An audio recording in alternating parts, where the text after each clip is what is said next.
Good morning मेरे बच्चों, मैं आप सबका स्वागत करता हूं अपने YouTube channel accountancy and economics by Aman sir में। बच्चों, आज हम चैप्टर 4 जो हमारा फर्स्ट यूनिट मैक्रो इकोनॉमिक्स का है, मेजरमेंट ऑफ नेशनल इनकम, उसके प्रैक्टिकल क्वेश्चंस करने जा रहे हैं।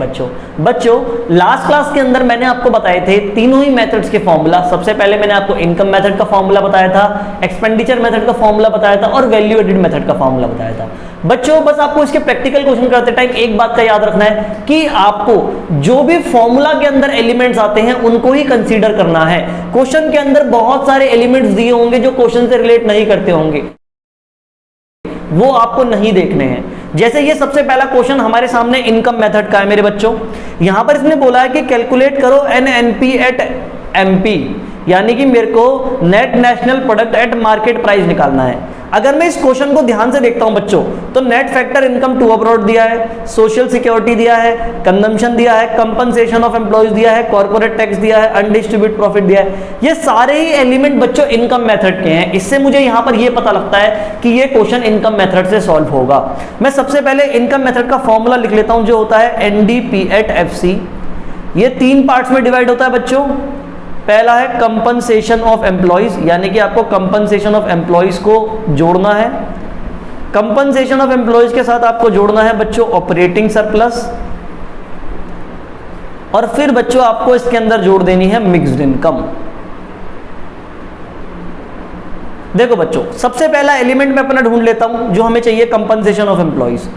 सोशल सिक्योरिटी दी हुई है, ठीक है। अगर सोशल सिक्योरिटी दी है, अगर इसके साथ मेरे को सैलरी वेजेस भी दी होंगी, तो वो ऐड करके मेरा कंपनसेशन ऑफ एम्प्लॉयज ही बन जाता है। लेकिन मैं देख लेता हूं कंजम्पशन ऑफ फिक्स कैपिटल, और ये दे रखा है कंपनसेशन ऑफ एम्प्लॉयज। अगर compensation of employees directly given होता है मेरे बच्चों, तो उसके एलिमेंट को कंसीडर नहीं करते। अगर मुझे सीधा ये ही दिया है तो इसके अंदर के पार्ट थोड़ी ढूंढूंगा मैं, सीधा कंपनसेशन ऑफ एम्प्लॉयज क्वेश्चन के अंदर गिवन है 700 रुपीज। अब बच्चों प्लस मेरे को चाहिए ऑपरेटिंग सरप्लस। मैं देख लेता हूं क्वेश्चन के अंदर कॉर्पोरेट टैक्स है, अनडिस्ट्रीब्यूटेड प्रॉफिट है, इंटरेस्ट है, रेंट है, डिविडेंड है, लेकिन कहीं भी ऑपरेटिंग सरप्लस नहीं है। तो ऑपरेटिंग सरप्लस निकालने के लिए मेरे बच्चों, ऑपरेटिंग सरप्लस निकालने के लिए मेरे को तीन चीजें जोड़नी है। पहला इसमें जोड़ना है रेंट और रॉयल्टी, प्लस इसमें जोड़ना है इंटरेस्ट, और प्लस इसमें जोड़ना है प्रॉफिट। अब हम देख लेते हैं हमें क्वेश्चन में क्या क्या गिवन है। मेरे को सबसे पहले रेंट और रॉयल्टी ढूंढना है। ये भी नहीं है, ये भी नहीं है। नीचे आते हैं तो हमें यहाँ पर रेंट दिया है, चलो ये रेंट मिल गया 100 रुपीज़, प्लस रॉयल्टी क्वेश्चन के अंदर नहीं है। इसके अलावा बच्चों इंटरेस्ट रेंट के ऊपर ही है, 90 रुपीज़ ये आ गया। प्लस मैं देखता हूँ प्रॉफिट गिवन है, प्रॉफिट नहीं गिवन है, लेकिन प्रॉफिट के पार्ट गिवन है, अनडिस्ट्रीब्यूटेड प्रॉफिट, डिविडेंड वगैरह। तो अब यहाँ पर हम प्रॉफिट निकालने का भी फॉर्मूला लिख लेते हैं। प्रॉफिट निकालने के लिए बच्चों तीन चीजें आ जाती हैं, dividend plus undistributed profit plus corporate tax. अगर मेरे को प्रॉफिट नहीं दिए हुए तो ये एलिमेंट तो दिए ही होंगे। सबसे पहला एलिमेंट है डिविडेंड है बच्चों 20 रुपीज, प्लस इसके बाद है अनडिस्ट्रीब्यूटेड प्रॉफिट है 10, प्लस कॉर्पोरेट टैक्स 30 दे रखा है। तीनों ही एलिमेंट मिल चुके हैं, तो हमारा प्रॉफिट हो जाएगा 30 प्लस 10 40 प्लस 20 60 रुपए हो जाएगा बच्चों। और ऑपरेटिंग सरप्लस निकालने के लिए रेंट रॉयल्टी हमें मिल गया था, इंटरेस्ट हमें मिल गया था, प्रॉफिट हमारा नीचे आ गया, ये आ गया 60 रुपए। तो हमारा ऑपरेटिंग सरप्लस कितना हो जाता है बच्चों, 100 प्लस 90 है 190 होता है। 190 में 60 जोड़ देता हूं बच्चों, तो ये 250 हो जाता है, यानी कि 250 रुपए का आपका ऑपरेटिंग सरप्लस आ गया। प्लस करते हैं बच्चों इसमें मिक्स्ड इनकम। क्वेश्चन के अंदर हम देख लेते हैं हमें मिक्स्ड इनकम दी है, net factor income to abroad दिया है, सोशल सिक्योरिटी है, हाँ जी ये है, कॉर्पोरेट टैक्स है, अनडिस्ट्रीब्यूट ठीक है, इंटरेस्ट है, रेंट है, डिविडेंड है, नेट इनडायरेक्ट टैक्स। भैया यहाँ पर मिक्स्ड इनकम नहीं गिवन, तो मिक्स्ड इनकम को हम मान लेते हैं 0। तो हमारा एनडीपी एट एफसी का आंसर आ जाता है 700 प्लस 200 900, यानी कि 950 रुपये आ जाता है। अब क्वेश्चन में बच्चों इसने हमें पूछा है कि हमें निकालना है एनएनपी एट एमपी, और अभी हम राइट नाउ है बच्चों अपने क्वेश्चन में जहां पर हमारा आंसर आया है एनडीपी एट एफसी।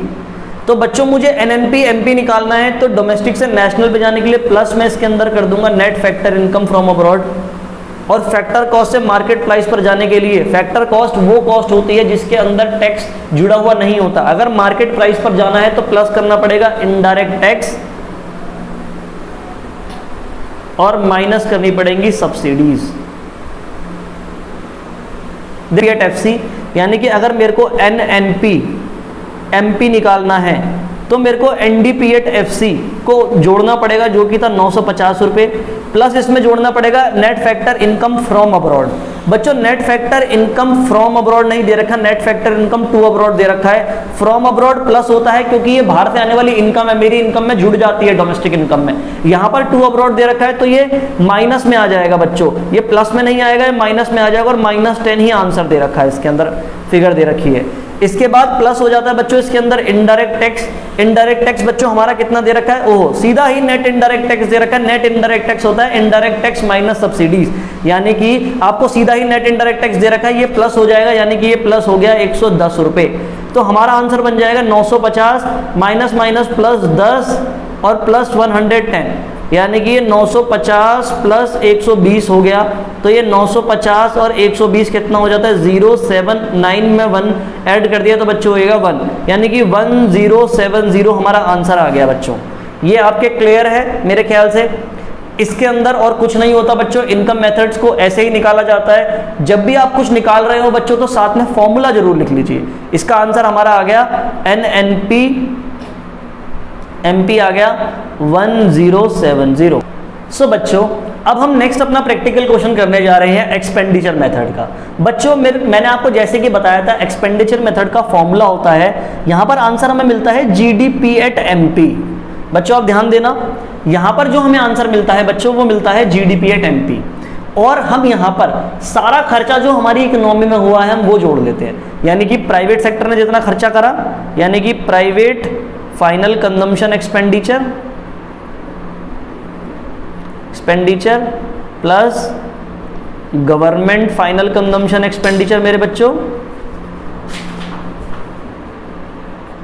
इसके बाद बच्चों इसके अंदर आ जाता है ग्रॉस डोमेस्टिक कैपिटल फॉर्मेशन, यानी कि प्राइवेट सेक्टर ने अगर सारा पैसा कंज्यूम नहीं करा है तो उन्होंने उस पैसे को क्या करा होगा बेटा, कहीं ना कहीं इन्वेस्ट करा होगा, कैपिटल फॉर्मेशन, और प्लस इसके अंदर आ जाता है नेट एक्सपोर्ट। अब हम इन एलिमेंट्स को ढूंढते हैं और पुट करना स्टार्ट करते हैं। हमारा आंसर आएगा GDP एट MP। उसके लिए हमें जोड़ना पड़ेगा private final consumption expenditure. Private final consumption expenditure दे रखा है 600 बच्चों, प्लस इसके अंदर आ जाता है गवर्नमेंट फाइनल कंजम्पशन एक्सपेंडिचर जो कि हमें 200 रुपये दे रखा है, प्लस हमें चाहिए बच्चों ग्रॉस डोमेस्टिक कैपिटल फॉर्मेशन। यहाँ हमें net domestic fixed capital formation दे रखा है बच्चों, ध्यान से सुनो। अगर मुझे ग्रॉस डोमेस्टिक कैपिटल फॉर्मेशन चाहिए, यानी कि हम लोगों ने देश के अंदर दो ही तरीके से इन्वेस्टमेंट करी होगी, मैंने पीछे फॉर्मूलाज में बताया। एक तो हमने इन्वेस्टमेंट करी होगी फिक्स्ड कैपिटल में, यानी कि हम जोड़ देंगे net domestic fixed capital formation को, क्योंकि ये नेट है। इसको सही करने के लिए बच्चों इसमें डेप्रिसिएशन भी जोड़ा जाएगा, जो कि हमें क्वेश्चन में दे रखा है कंजम्पशन ऑफ फिक्स्ड कैपिटल 50 रुपए। अब ये बन गया gross domestic fixed capital formation.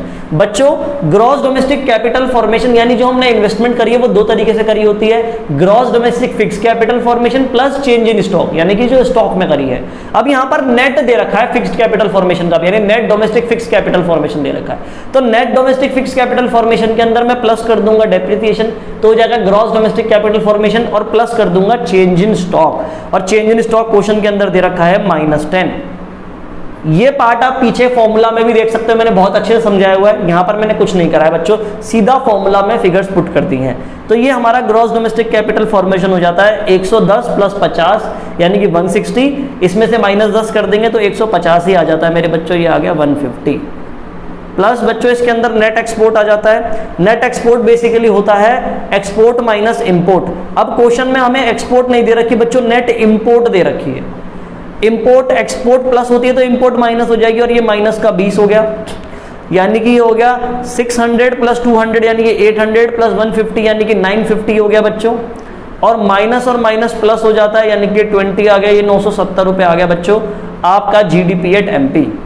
Clear है बच्चों मेरी बात? बच्चों यहाँ पर हमारे पास GDP एट MP आ गया अपना 970। क्वेश्चन में हमें बोला है इसने कि आपको फाइंड करनी है नेशनल इनकम।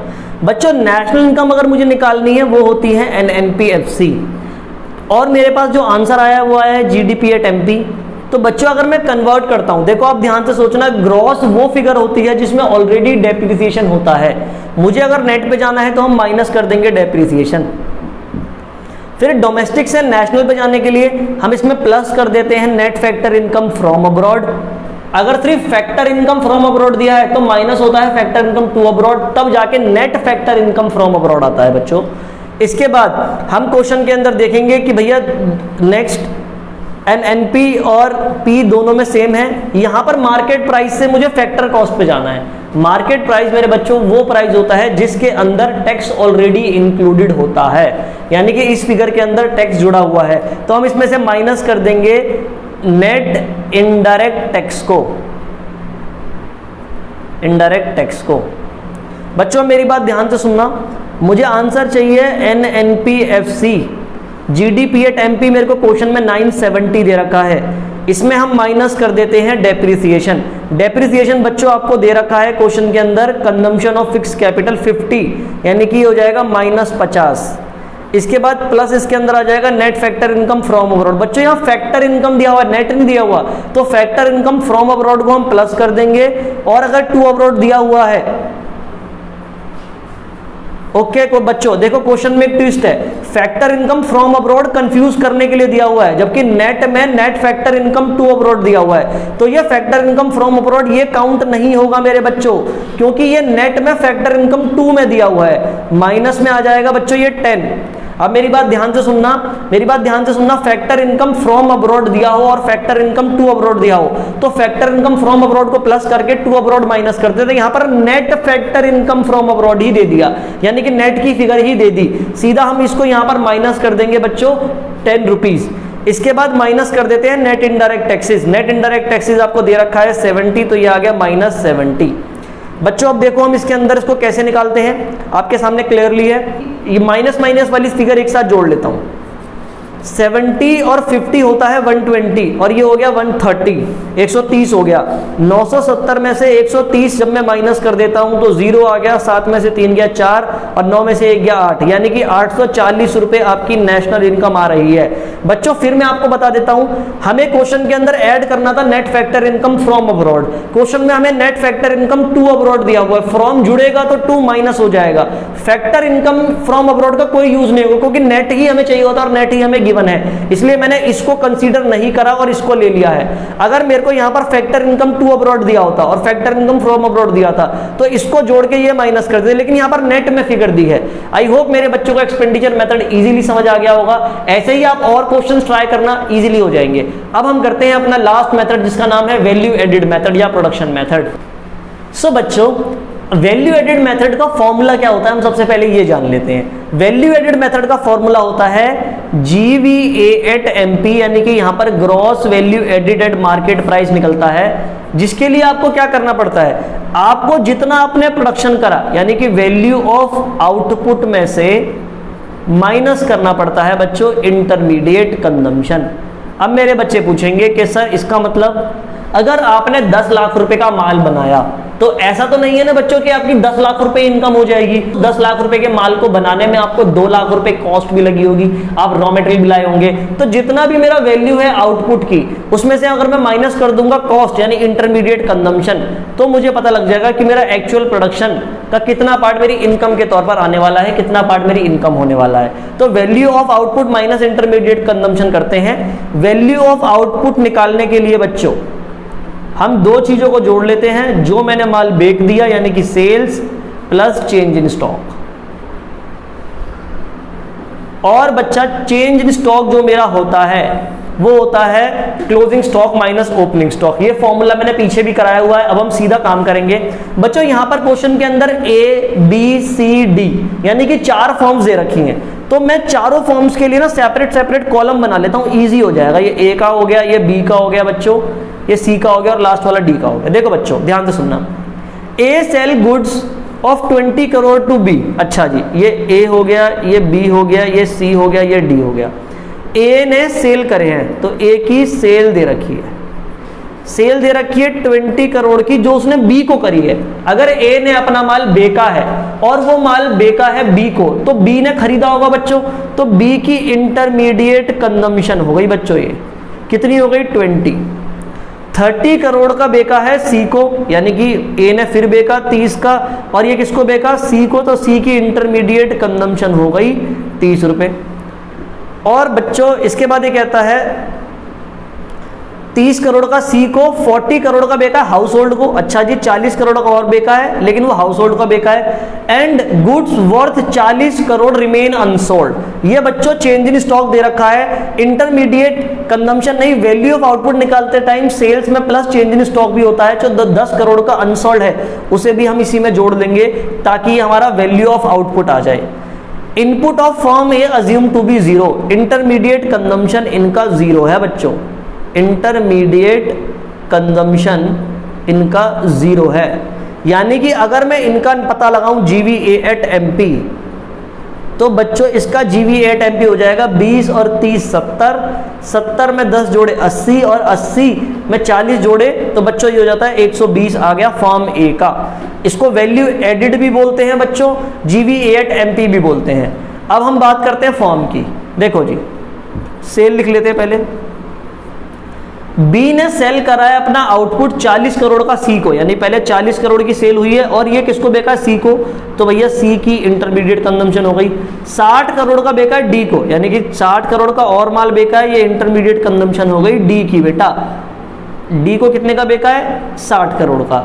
50 करोड़ का फाइनल कंजम्पशन के लिए बेक कंजम्पशन, फाइनल कंजम्पशन यानी नॉर्मल जनता को कंजम्पशन के लिए बेक दिया, तो ये भी हम कर देंगे +50। अब बच्चों यहाँ पर सेल्स भी दे रखी है और इंटरमीडिएट कंजम्पशन भी दे रखा है, तो यहाँ पर हमारा वैल्यू एडिड या फिर GVA एट MP आ जाएगा।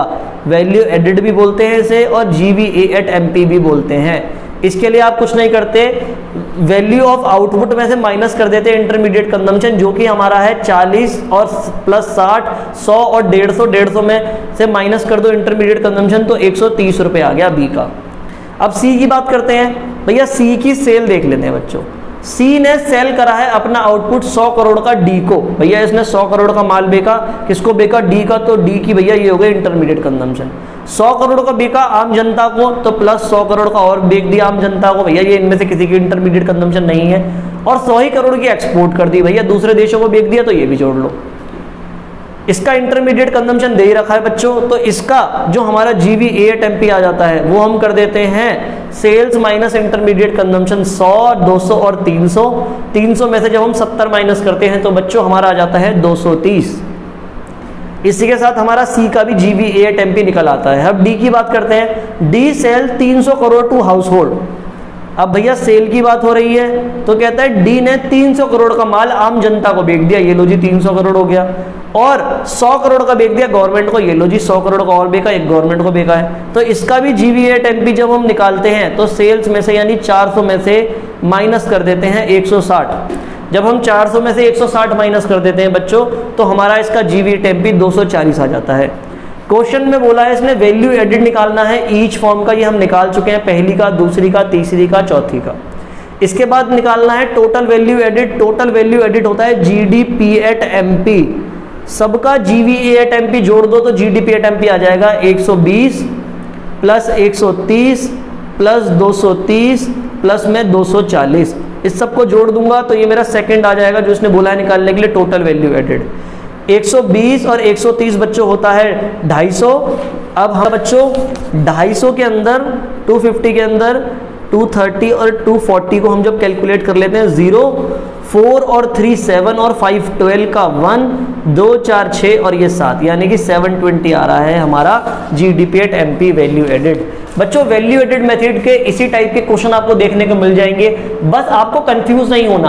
आपको इस बात पर ध्यान लगाना है कि अगर एक फर्म माल बेच रही है तो उसकी सेल हुई, लेकिन वो किसको बेच रही है। अगर हाउस होल्ड को बेच रही है तो हम काउंट ही नहीं करेंगे, वो तो आम जनता पे चला गया। लेकिन अगर फर्म सी को बेचा है तो उसकी इंटरमीडिएट कंजम्पशन है, फर्म डी को बेचा है तो वो उसकी इंटरमीडिएट कंजम्पशन है, जो कि हमारा बहुत ही इजी कॉन्सेप्ट है बच्चों।